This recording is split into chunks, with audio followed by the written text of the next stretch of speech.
Merci Madame la Présidente. Merci à nos collègues socialistes et au rapporteur Philippe Brun de nous permettre ce soir d'aborder ce sujet essentiel, majeur, comme cela vient d'être dit. Je pourrais, moi aussi, vous parler de chiffres, de ces 650 000 ascenseurs dans le pays,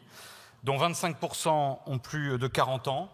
de ces 100 millions de trajets quotidiens en ascenseur qui en font le premier transport en commun dans notre pays,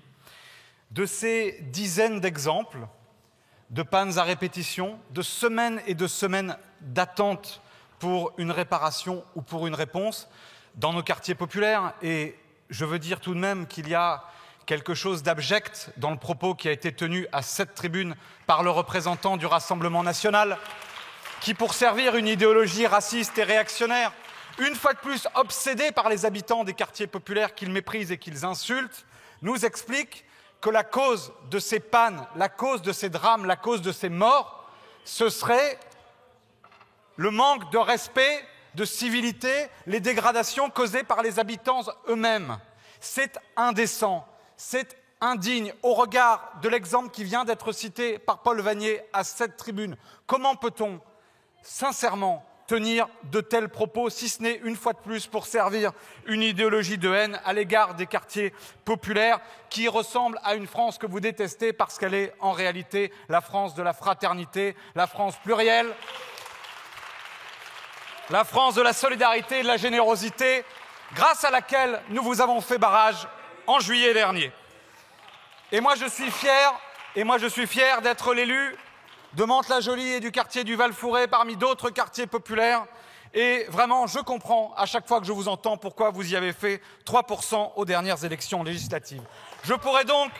vous citer des chiffres, vous citer des exemples, vous citer des rapports, mais je ne veux en cet instant, et pour être bref,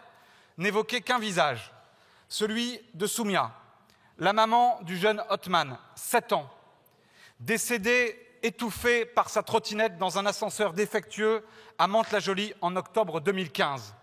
Allez-vous expliquer, mesdames et messieurs du Rassemblement national, peu nombreux d'ailleurs sur ces bancs quand il s'agit des quartiers populaires et de la vie quotidienne de nos concitoyens, allez-vous expliquer que ce jeune garçon est responsable de sa mort ou que sa mère, qui depuis mène un combat héroïque